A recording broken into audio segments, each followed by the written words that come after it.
தற்பொழுது அஇஅதிமுக செய்தி தொடர்பாளர் வைகை செல்வன் நம்மோடு தொலைபேசி வாயிலாக இணைந்திருக்கிறார். அவரிடம் பேசலாம். மத்திய அரசினுடைய இந்த நிலைப்பாடு மாற்றத்தை எப்படி பார்க்கிறீர்கள்? காவிரி மேலாண்மை வாரியம் உடனடியாக அமைக்க வேண்டும் என்ற ஒரு தீர்ப்பு தமிழக மக்களால் வரவேற்கப்பட்ட ஒரு தீர்ப்பாக பார்க்கப்பட்டது.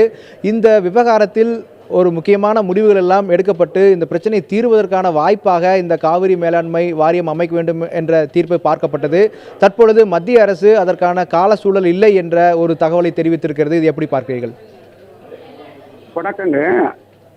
அனைத்து இந்திய அண்ணா திராவிட முன்னேற்ற கழகத்தினுடைய பொதுச் செயலாளர் மாண்புமிகு தமிழ்நாடு முதலமைச்சர் புரட்சித் தலைவி அம்மா அவர்கள் தொடர்ந்து சட்ட போராட்டத்தை நடத்தி உச்சநீதிமன்றத்தின் மூலம் நல்ல ஒரு தீர்ப்பை பெற்றுத் தந்தார்கள். இந்த தீர்ப்பின் மூலமாக தமிழ்நாட்டுக்கு ஒரு நியாயம் கிடைத்தது.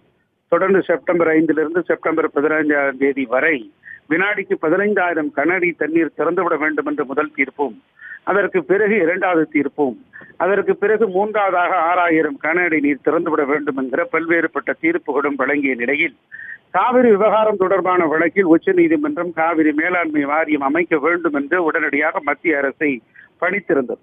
இந்த சூழலில் கர்நாடக சர்க்கார் நமக்கு தர வேண்டிய தண்ணீரை தரவில்லை, அனைத்து கட்சி கூட்டம், சட்ட பேரவையில் தீர்மானம் என்று காலத்தை தள்ளி வைத்துக் கொண்டிருந்தது. ஒரு கட்டத்தில் தண்ணீரை தர முடியாது என்கிற சூழலை அது ஏற்படுத்தியது.